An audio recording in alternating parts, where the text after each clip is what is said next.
I'm here today. I think we're having like a full house of Evangelical Alliance staff. I have Cara with me today. Hello, Cara. Hi, Andy. It's been quite fun. We didn't kind of plan to work through the entire team at Evangelical Alliance, but we've had Phil Knox, we've had Rachel Heather, the third person whose name's completely escaped me, and now you. So that's four, I think. Wow. Okay. Well, I hope I'm not a disappointment after the other three. I severely doubted, but now I'm feeling terrible. Who was the third person I interviewed? I don't remember. Terrible. Wendy. Wendy, was it Wendy? Oh, am I going after Wendy? Oh my. What shoes to fill? But it's great. Do you know that the one thing that I love, I get to meet lots of people, obviously, and I interview them. And I got to say, I don't know what's going on at EA, Evangelical Alliance, but everyone I talk to is so enthusiastic about other people on the team, so enthusiastic about life, so excited by the Evangelical Alliance. Something good clearly is going on within your team to get such just a commonality of excitement about what you're doing. Yeah. Oh, absolutely. I feel like it's such a blessing to work in the EA. I've been part of EA now for about 3.5 years. I'm doing a slightly different role now from what I used to do. But one of the reasons that I love working there, one of the reasons why it's just a joy to do what I do, is the other people in the staff team. We've recently spent some time in our annual retreat together, so about 60 of us together in this kind of big old house in Hertfordshire, really just talking about our work, but having some fun, having some downtime, having real chance to connect with everybody. And yeah, there's just a lot of energy around the different teams and what everyone is doing. And yeah, we just kind of feed off each other. So yeah, it's a brilliant experience to work with them. They all bring really different things to EA. But yeah, in my time there, it's been really great to connect with some just really big brains, some people who've got an amazing heart for evangelism, but everybody just has an amazing heart for Jesus, and it does just make work that little bit more fun. Which is what I would undoubtedly say. I've not actually met anybody from the EA in person. I've just had a few interview chats or whatever, and there's just this bubbling excitement of the people together, which is just fabulous.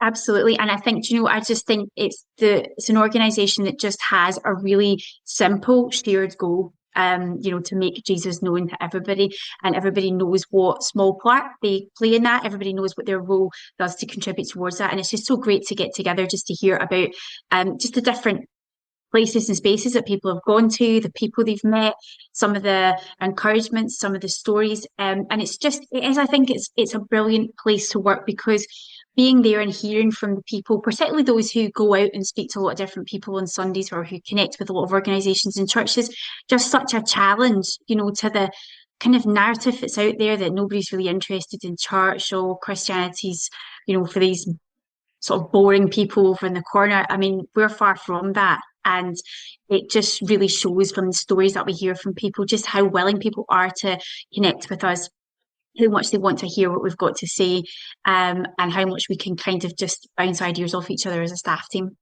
Fab. Right. So I want to come back to Evangelical Alliance. When I've chatted to your colleagues, they've obviously told me about the bit that they do. But let's go back a bit in time further for you. You're working for a Christian organisation. What's your own personal journey of faith? Oh gosh. So I've got quite an interesting testimony. So I only became a Christian about 7 years ago. So previous to that, didn't grow up in a Christian family. Been in and around church with my children and different things, but never. I wouldn't have described myself as a person of faith. Didn't go to church regularly. Born and raised in Glasgow, lived here all my life until about 7 years ago, when I moved down to Surrey in southeast England, and was really just lonely. I've got a very big family, so I've got 5 children. But at the time, I just had my fourth child, and didn't know anybody there, didn't know how to get anywhere, no kind of points of reference at all. And the first place that I found to go and try and make friends was a church toddler group. And walked past it twice, hummed and hawed, thought, I don't know if I'm going to go in, went in, and just met a really lovely group of people, really welcoming group of people. People were interested in where I'd come from, interested in introducing me to other people. I just felt really warm and appreciated. And so for the next couple of weeks, I started to go back. But having met them, I just loved the way they were. They were so different from anybody else I'd ever met. And I just had a real sense, I want to come to this church. I want to bring my family to this church. I don't really know why, but I just felt it would be a good thing to do. It was a really good extension of the people I'd met in the toddler group, and I wanted to get to know them a bit more. I wanted to be a bit more like them. So we started going along to that church. And the more time I spent in that church, the more time I spent with those people, the more I wanted to know about Jesus, the more I started to tune into what they were telling me in that church, the more I could see the meaning of it in my own life. And the comfort that it started to give me being in a strange place, not knowing anybody, it was a comfort to me personally in that way, and that I was starting to make connections and I was starting to feel more comfortable. But I felt more comfortable in my own life, learning about Jesus, really felt the messages I was hearing working in my own life. I would go away and think about them and just want to know more. And so that was my first introduction to faith with through that church. And quite soon after, then I experienced a number of difficulties in my life. I was expecting my fifth child, and there was a lot of complications with her just because I was probably a bit older and a bit wearier of parenthood. But long story short, she was born very healthy, and throughout that time, I had a huge amount of support in the church. I got to know the minister there really well, and started going along to small groups there. Started to just feel such reassurance and calm every time I was there. It was a place I looked forward to going to. It was a place where, from the kind of confusion and the sort of worry in my home life, church was a contrast to that. Church was a place that really helped with it. And so little baby Nancy was born, and she was born completely healthy, praise God. And she was actually as a 10-day-old neonatal little baby, she was part of the church nativity thing that will always stay with me. Never been part of a church nativity before, but she was a little real life newborn in the crib. And then soon after that, so still going to church, but really leaning into church at that point, really grateful for the support I'd had, really wanting to know more, really wanting to be part of that community and part of those people. But 3 weeks after that, my oldest daughter was diagnosed with cancer. So I had a newborn baby and a daughter who was very, very ill. And that came completely out of the blue. It came from absolutely nothing. And she's completely healthy and fine now. She had a year's worth of treatment. She had every possible intervention under the sun, and we're very, very grateful for everything that was done for her. She's amazing now. She's a very fit, healthy 12-year-old footballer. Great. In that time of that treatment, I do not know where I would be without church, without Jesus, without my faith. I've never felt my faith as strong as I felt it when she was ill. And I genuinely believe that I went to that church. I met Jesus in the church. He called me to him, and he knew that I would need help. He knew what was coming, and he knew that faith was the only way that I would get through that.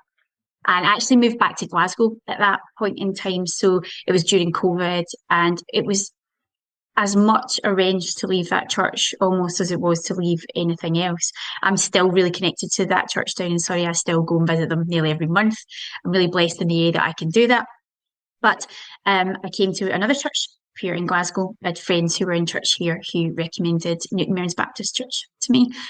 And I've been going there ever since. And since then, my faith has deepened. I was baptised 2 months after my daughter was given the all clear during COVID in front of my family and 4 people who were in my house group.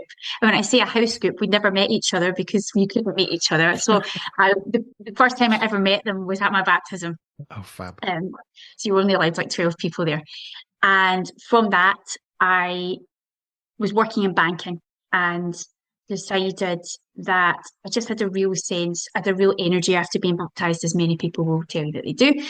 And a real sense I wanted to use my faith for something. I didn't know quite what. I got into volunteering in various different ways, but I just had a sense there was something else out there. And a lady at my church I'd never heard of the Evangelical Alliance, said to me, we've seen this job. One of the people who's on the board of this organisation has passed this job to us. They're looking for an administrator in the Scottish team. I thought, I wouldn't be able to get that job. I'm not Christian enough. Like, I don't know about a Christian. I've never worked for a Christian organisation. I would never get this job. But I looked and looked and looked, and I thought, you've been really pondering this. You've been praying about, what am I going to do with my life? What am I going to do with my faith? Maybe this is an opportunity. But I didn't really think that much more of it. I applied for the job, and I told our pastor in the church, I've applied for this job, and he said, I'll help you. And when I say he said, I'll help you, what he actually said was, if they say this, you say this. If they say this, you say this. I said, I can't say this. But I did. And I got the job. And I've told them that now. I told them I said, I've a significant amount of help from very serious people to get this job. And so I started working as administrator for the Scottish director at the time. And 3.5 years later, I'm still there. And I've just recently switched over to say maybe a more evangelistic role in the mission team, but still within the same organisation, still within the same amazing team of people. So yeah, I mean, it's been a huge whirlwind of a journey. It's gone from zero to really something quite significant in quite a short space of time, I think. But I feel like I'm on a journey somewhere. Only the Lord knows where that is. But yeah, it's been amazing. I'm very blessed with the opportunities that I've had, with the people that I've met who have supported me in it. And yeah, I don't quite know where I would be if I hadn't gone to that toddler group that day. There's an awful lot to unpack in that. That toddler group was where I was going to start, because the church toddler group, much maligned, much loved, depending on your perspectives of it, and yet it is so frequently a first simple step. If you walk into a church, it's a foreign environment. You stood there on your own. How do you get involved? If you're with your child and they're playing, it's a really easy way to sit, have a cup of tea and a biscuit. They can play with some toys that you may not have at home. So that's always interesting for the child as they get older, especially. But actually, it's a really non-threatening step into what is realistically a very foreign environment until you're part of it. I mean, that toddler group, you went on about that. I mean, but that is so pivotal to your journey, isn't it? Absolutely. I mean, if I hadn't went there, I certainly wouldn't have gone there on a Sunday. I had no inclination to go to that church on a Sunday, but it was an introduction to the people, and it was the people. I say this to everyone. It was the people. I'm a Christian because of the other Christians that I met, because of how they behaved towards me, about just this something different that those people had, that they showed me. And I had a real sense I just wanted to be more like them. I just wanted to know them better.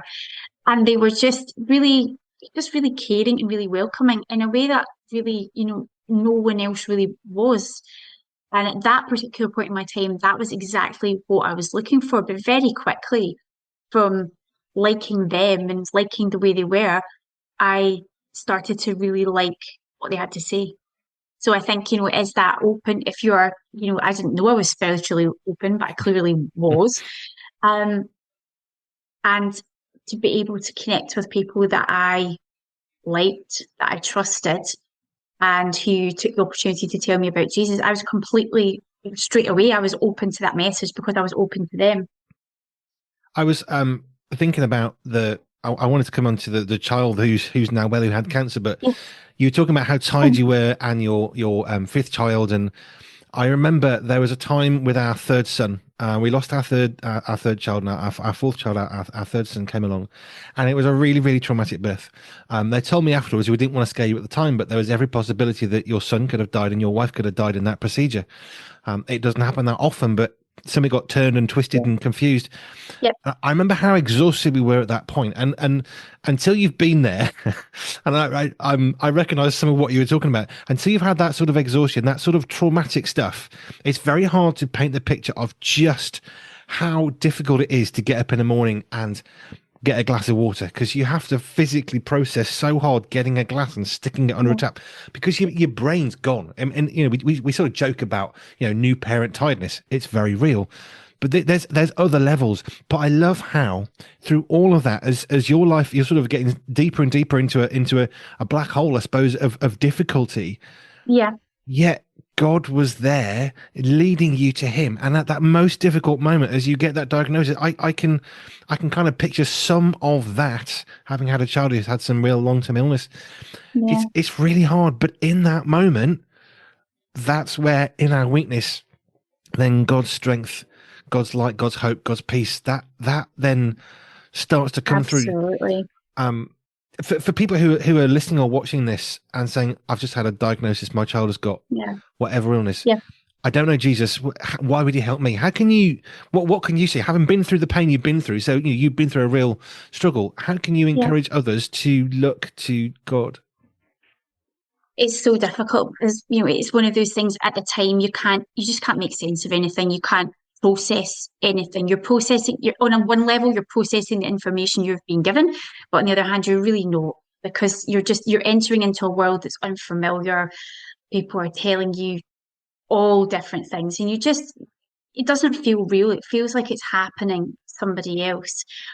For me, my conversations with God were a lifesaver. I felt like I could pour out to God things I couldn't pour out to anybody, things that I was too scared to vocalize to anybody else. I could say them to God. And I had a real sense, despite the different things I was told, despite the uncertainties around Morven's diagnosis, because nobody was ever particularly sure. We were never given any reassurances of how this would turn out. I knew, I just knew that God would protect Morven.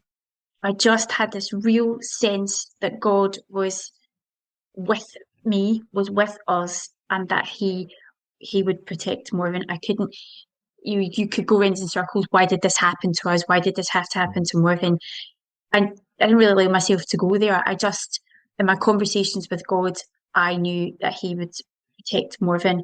And having God was a way of not allowing myself to disappear down the black holes that you can disappear, that you can so easily disappear down. But still, some days I find myself perhaps going towards, but my faith and my conversations with God and my Bible and the promises of the Bible that God makes to each one of us help to lift me out of that black hole. And if I can make any sense of all that's happened to me, God has brought me to where I am now through what happened to my daughter.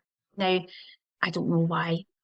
We won't know why. We can't know why. But I do know that there is a purpose to it, that there was a purpose to all of that. And seeing that purpose in it is helpful. It's very difficult at the time to see a purpose. I mean, most days I really couldn't see that. I just had to lean into the fact that at least I had something. And there was something there. Without faith, how do you make sense of that? How do you even try and comprehend something like that happening to a child completely out of the blue, no rhyme or reason to it? Nobody can explain to you why that's happened or what's going to happen.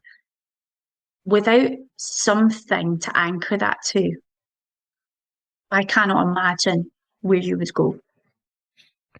But what was beautiful is God had already set up himself as a place to go to, and in that desperate time of I suppose despair would be the word that I would assume was on your heart. You're overwhelmed, like you say, that the stuff going on. And we had a miscarriage with our third child, and you're trying to get through the day. We had two little kids as well, toddlers, who wanted to be played with, and you're trying to go through all that and just processing the emotions. It's more than you can do when it's quite numb, don't you? But you just have to put one foot in front of the other and keep going. Yeah. And it's just beautiful how God led you into a place where you could reach out to who he was wanting to be in your life. Yeah. And I think that reaching out to him was what saved me. And the days when Morven, my daughter's name's Morven, she would go in for chemotherapy of a weekend. So she would go Friday to a Sunday, and I would just be in there on my own, just sometimes with the newborn baby as well, but just us and God. And I just felt in that I still occasionally go back to that hospital because they do a kind of celebration of life Christmas concert every year. I've just been a Sure. couple of weeks ago, and it's just a place. It's a place where I feel closest to God. Even now going in there, I know God was so close to me in that point. I can't explain it because I've never felt it the same anywhere else. But I just, when I needed the presence of God, he showed up absolutely, and he pulled me through that. And I, I've spoken to other people in different types of circumstances, but they've they've told me the same thing. Their faith grew so much stronger through challenge, through trauma, through adversity, and that's certainly been my experience. I certainly don't think I'd be doing the job I'm doing now. I certainly don't think I would be as passionate about telling people about the difference Jesus can make if I hadn't experienced that myself. Thank you for sharing some of that. I can recognize in some way small elements of that, and it is so hard, isn't it? But I definitely also would absolutely recognize that through those dark times, those difficult times, those despairing times, may not feel like it at the time, but as I look back, I think, wow, God was holding me, not just holding me, but actually I was growing closer to him, and in some ways perhaps not even being fully aware of it, because like we've said, you're just kind of, you overwhelm, your brain's numb, and you just you're just shuffling forwards. And yet I look back and think, but God was there and God was carrying me. And actually I can look back and see how much I grew to love him and trust him more and depend upon him even more because of those difficulties. Yeah, absolutely. And I think, yeah, that dependence on God, if without him, who do you depend on? I mean, obviously you've got your family, you do have your support networks, but it's just that sheer, honesty and vulnerability that you can have with God. I think you just can't have with anyone else. And just, yeah, just that sense, I think, that there's somebody in it with you, somebody really in that situation with you is the difference that it's certainly made to me at that time and going forward in my life. I've never lost that connection with God. I tell God everything. I want to tell God everything. The minute something happens during the day, I'll be telling God about it. And that came from that experience because chatting through what I'd seen, what I'd heard, what I'd been told with God was kind of habit that formed at that time and has been one that's really saved me through all different things, not perhaps as traumatic as that, but it has been helpful, has been encouraging, has been really life-saving in all different ways. It's beautiful. Thank you for sharing that part of your life. I really hope and pray that someone listening or watching is facing, not that they're facing a difficulty, but in that difficulty that they can hear the real words of somebody else who has said, you know what, I've been through those times. And God carried me through. Let's move back Yes. to the EA, the job you're doing. I see somebody who is deeply passionate about Jesus, and I've only met you for what, half an hour or so.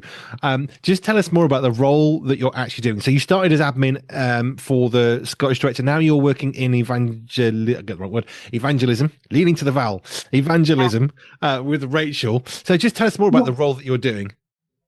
So my role is the mission coordinator and communications. So instead of being in Scotland, it's a UK wide role. So I go down to London maybe once or twice a month, and partly I'm supporting work of Rachel and Phil, so enabling them to go out and speak to people and do all the incredible things that they do. But partly I'm also learning how to go and do that myself. So I'm learning about the different pieces of research that the EA have, particularly the Talking Jesus research. And I've already begun to take that out to my places and spaces in Scotland. And hopefully in the new year, I'll be taking that beyond. So I'm taking much more of a direct role in sharing Jesus, in sharing the research, but also sharing my experiences, sharing my testimony with people. I'm going to be sharing my testimony a little bit more fully through EA in the new year. And a big part of my role is in writing. So I write various different missional articles for EA, which is an extension of something that I do or for my own church. So I'm happiest actually just locked away in a room with a theme or a passage and trying to write something on it.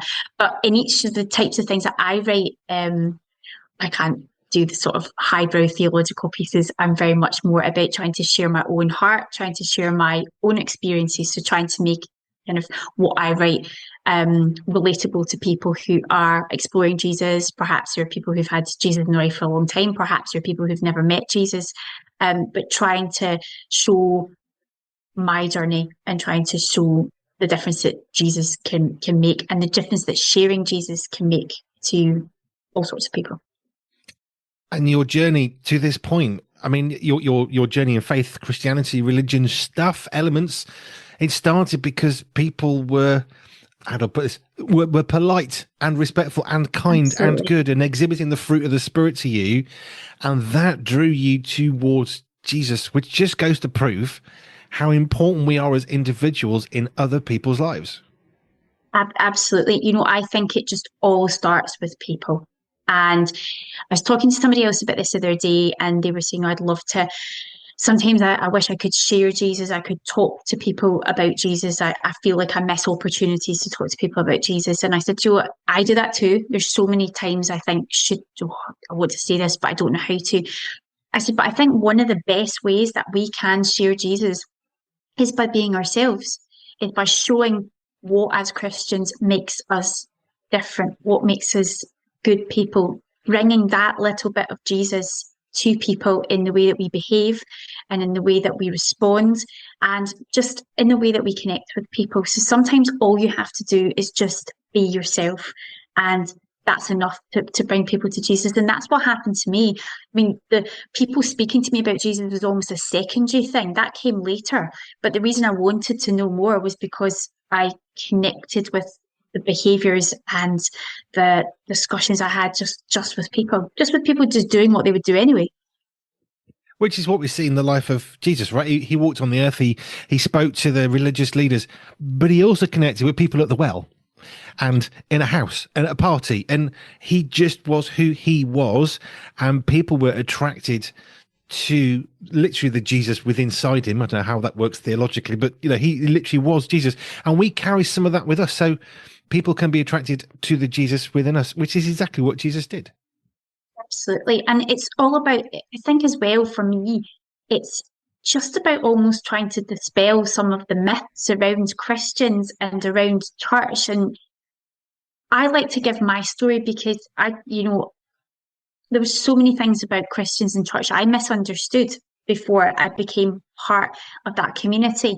And I just feel really passionate. I feel that my role is to show that Jesus is for everybody. That Jesus is for absolutely everybody. He can speak into any life, any situation, any person. It's not churches and Christians sort of sitting off at the side of the world as some kind of weird mystical group of people.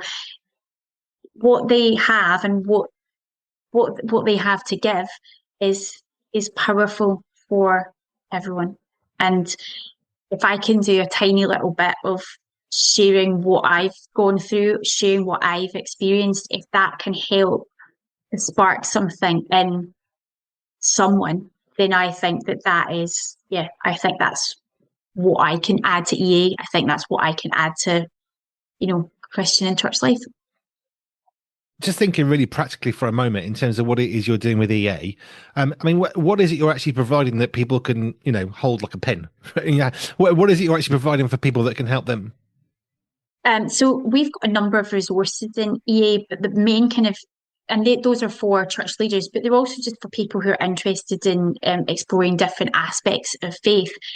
The Talking Jesus report that I mentioned earlier on is really out there to encourage Christians. It's a report that was initially done back in it's a report that was done in 2022. It was initially done in 2015, but it's looking at how non-Christians see Christian people, and it's also taking a small sample of people who already are Christians and looking at how kind of what barriers and challenges they face in sharing their faith And the reason that I'm interested in that research, and the reason I think I'm quite well placed to go and talk about it, is it's looking for things that encourage us to share our faith, looking for things that it can tell us that, for example, non-Christians think about Christians, about how positively they view us, all the different amazing, that they are fun, that they are caring, that they are wise. These are all the adjectives that, in this survey, non-Christians would use to describe Christians. It also tells us that 53% of people want to know more when they've had a conversation about Jesus. So if someone has spoken to them about Jesus, they are open to knowing more. There's all different encouragements in that research, which just really challenge that kind of idea that, oh, do you know, I better not speak to people about Jesus because he won't be interested. I better not speak to people about Jesus because, they won't find that, they just won't find any commonality with that. So there's the reason that we do these pieces of research and we produce these resources is to encourage church leaders in what they're doing, but also to encourage ordinary Christians out there that, you are really well placed to share, that there's spiritual openness out there if you want to grasp it and speak to people about it. Cara, thank you for sharing some of that. I can see how some of your past is so valuable to others, and I've seen this so many times in people I've spoken to. I think as Christians, we think that the really highlights, the good, the amazing bits that we can do, that's how we talk to people about Jesus. But actually, what I've seen is the complete opposite. It's the difficult and the darker moments of our life that every single one of us on this planet is going to go through. Those are the bits that help us to connect with other people, to say, you know what, we've been through the same thing, but although we went through the same darkness, we had a hope, we had a light, we had peace, Absolutely. we had joy, and we had Jesus in our lives. And that's the difference that walking through those difficult times goes. Isaiah 43, one of my favorite scriptures. God will be with us, not when we've come through the water, but he'll be with us as we go through the floods. And as we go through the fires, God is there walking with us. Absolutely. He doesn't take you out of these situations. He gets down in there into those situations with you, and he pulls you through. And that's certainly, I can speak firsthand, of how that has worked for me. And, as somebody who doesn't have a Christian background, but who experienced that moment of meeting Jesus, I genuinely believe if you're open to it, anybody can meet Jesus, and just power and just the difference that they will find in their everyday, how much easier their everyday life will be to have that to lean into. Something it's really difficult to describe to somebody that doesn't have it, but having not had it and now having it in my life, I think, I just like to try if I can to articulate the difference to people. And it's not to say that it's always easy. There have been a number of challenges about becoming a Christian. We're not promised a challenge-free life. Of course, we're not. But, as we've just said, Jesus is in there in the challenges. He's there in them all. And, he can pull you through those things in a way that, if he's not there, what else is there to pull you through these things sometimes? Amen to that. I shared this a long time ago, but I remember being at school and someone said, "You're only a Christian because you're using it as a crutch to get through life." And I said, "Have you got another crutch? Because this one works. If I can get two of these, I'll have them. I'll have four. I don't care." Because we all need that help in life to get through. Because life's hard, isn't it? Absolutely, and there's degrees of difficulty. Even there's major things that happen in life. There are little things that happen in life, but the thing is that you've got someone to bring those things to. You've got somebody to talk to about them, and you've got somebody to place your trust in that those things are going to work out. That I always believe it's going to work out. If it's not working out, it's not the end, and Jesus has a different plan. And that is a hard thing to explain to people, that you are giving yourself over to someone else's plans. And I'm not always very good at that. I want to have my own plans. I want to have my own way. I want to have them in the time scales that I want them to be. And I've been as disappointed and distressed as the next person when those things have not happened. But how many times that something hasn't happened and then later see why it hasn't happened and something better happens, or you think, thank goodness I didn't get that job. Thank goodness I didn't get that house. Thank goodness I didn't go to whatever it was. But at the time, like everybody else, you're just like, why God is that? Why has that happened? But, it's just as you become more mature as a Christian, giving yourself over to someone else's plans can be really, it can be really peace giving. You just say, I hand it to you, God, I leave it to you. There are things I've got going in my life that fall into that category right now, and I just pray about them and I hand them over, rather than me trying to worry about what do I do about them, what should I do, should I do this, should I do that. I just try and discern what the right thing is to do, and very much leave it to him. I love the phrase you used, and I'm going to add a little bit at the start. Knowing Jesus is peace giving. Yes, it really. I mean, it is. It gives me so much peace, because and it's not that I don't worry. I do worry, but I worry proportionately, because, and I very much would be a disproportionate worrier, because I like to just do that and catastrophize. But I think being a Christian does help you with that. I think of course, there are things you should worry about, but actually, I think having faith to lean into, knowing that we have a loving Father who is for us, is a way of minimizing those worries, and at the very least, knowing that there's somebody out there that's got them. Amen to that. If people want to get hold of Evangelical Alliance, and particularly the work you were talking about, the Talking Jesus, was that the one? Talking Jesus, yeah. Yeah, they can. We at the mission team love to talk to people. We love to go and visit people, and we love to hear people. More importantly, not just for us to talk about things, but we love to hear from people. So we love to hear people's encouragements. We love to hear. We just love to hear what God's doing. And so if people have got stories about what God's doing that they'd love to share with us, or they would like to hear a bit more about what we do, we can be contacted at mission@eauk.org, and you can get me or one of my colleagues. Yeah. We love to hear sharing, and we love to share. Cara, thank you. It's a beautiful story of, not a beautiful story of difficulty, but a beautiful story of, through the difficulty, God's faithfulness through that. And I'm just so delighted that you shared that. And I really hope and pray that will help somebody else today when they're watching or listening to this later as well. Cara, thank you, from the Evangelical Alliance, eauk.org. .uk? No, eauk.org. I was trying to remember before we started the interview. eauk.org. Cara, thank you. Thank you very much, Andy. It's been fantastic to speak to you. Pure 24/7 radio is listener supported, which means we are free, online and always pure because of the generous support of our listeners. If you would like to contribute financially, please visit pure247radio.org. If you'd like to find out how we use your money, please visit the Our Cost section. Any donation of any size will help keep us on air and broadcasting for free.